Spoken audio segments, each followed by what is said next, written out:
Okay, so now again, use what you've learned to see if you can write out the entire reaction for hydration of an alkene. So a reaction with H plus or acid, and then with water. So pause the video, draw out the whole mechanism, and then come back. Who has electrons and who wants them is always a question we're asking. Here's who has electrons, the proton is who wants them. First thing that happens is that the alkene gets protonated, which leaves a positive charge behind. Now, water doesn't have to be a great nucleophile because there's a positive charge there on the molecule already. So even a poor nucleophile like water can come in and attack.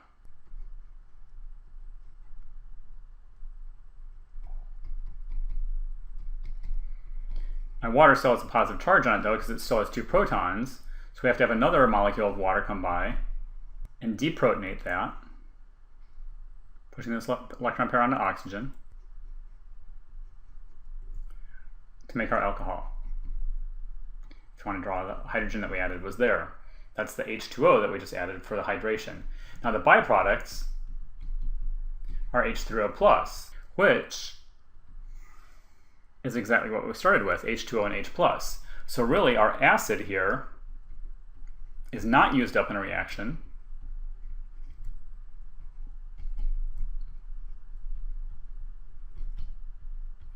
So we call that catalytic. It uses an acid catalyst.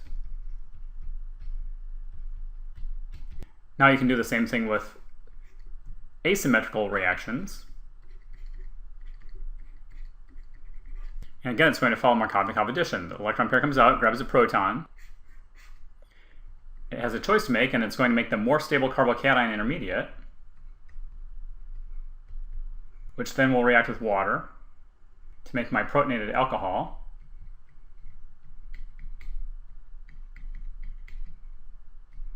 Which then gets deprotonated by another water.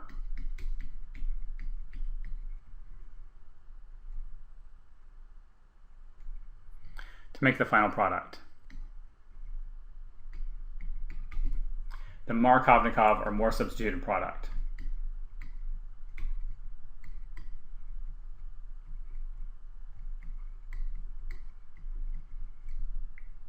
Okay, so the next reaction is halogenation.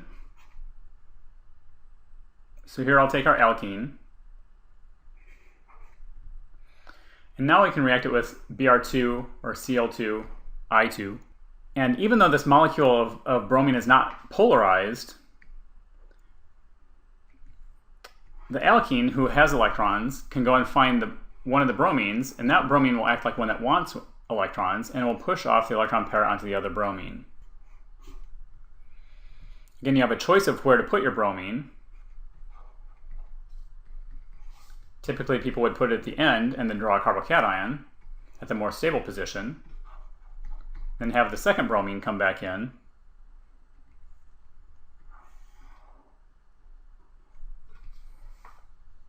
At the other carbon to make your dibromo compound. Now that's a reasonable mechanism, but there's one problem with it.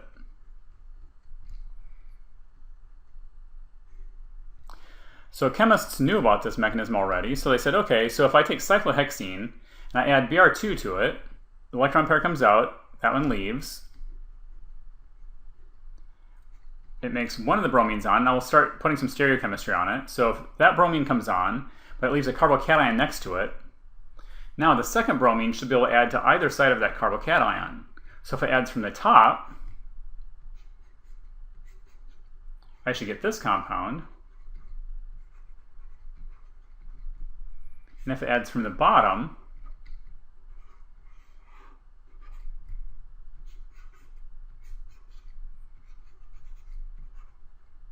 I should get this compound. And so since this carbocation would be trigonal planar, it should come from both the top and the bottom. Now there is a stereocenter next to it which could have some influence, so you expect some mix of these two. Which turns out not to be true at all. What they found out is they got the anti-dibromide exclusively. So clearly there's a problem with our mechanism because our mechanism can't explain this product. So now we have to back up and say, okay, what's wrong with our mechanism and how can we fix it? Now, you may not have remembered, but from last chapter there was a molecule that every time we reacted it always gave anti-stereochemistry of the products. And that was an epoxide.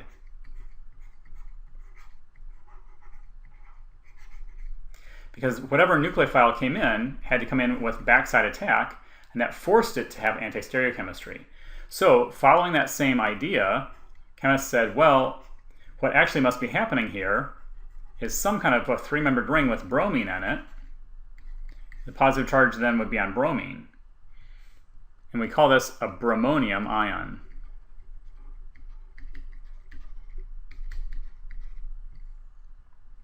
So as I keep backing up now,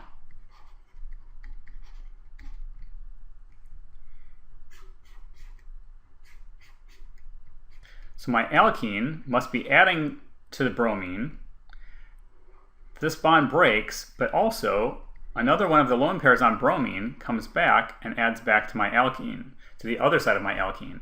So if I have this one here, that could be this bond, and then this one's forming here, could be this bond. So those are my two bonds from my sides of my alkene to the bromine.